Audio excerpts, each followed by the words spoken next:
Well, you need to ask exactly what is the problem with your nose and what is exactly the procedure that you will the doctor will work on you.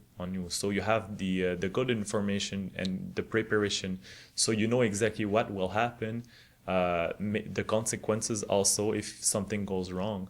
But yeah, that's what I would ask, especially, and that's what happened. But I was lucky enough because when I went to see Dr. Sam, and I'm a hard, when I shop for something, it's very long to take a decision usually. So it might take a few days, a few attempts to find myself the good person. But Mr. Sama, when I went to see him the first time, I knew I didn't have to keep shopping for another doctor. I knew I was at I was already convinced. I didn't even want to go back in internet and do some more search and try to find another doctor because I wanted to have Mr. Sama. There was no doubt about it.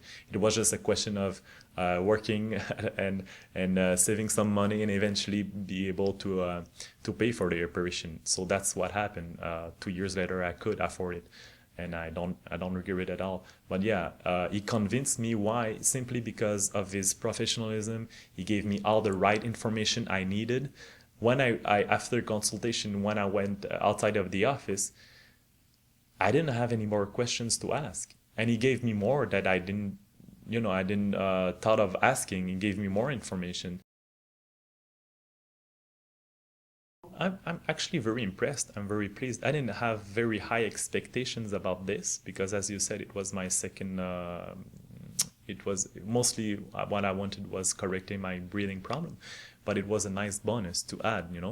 And actually, I had to say that uh, I wanted to have a little smaller nose, and Mr. Samaha assured me, no, no, no, that's not the way to go. I will correct because it's crooked. I will correct the line. I will work your bone here. I will, because it had a little bump here, I will work your bump, but I will not get your nose smaller. And I had little doubts on this, but I don't regret at all that I trusted him. I thought to myself, Benoit, he knows what he's doing. He's the professional. You're not the professional. So, and I don't regret at all that I trusted him because I have a long face, and he told me that, I could do it. I could get it smaller, but it's not gonna look natural. You will not like it. And it's after you will ask me to do an operation to get it back the size that you had before. So, yeah.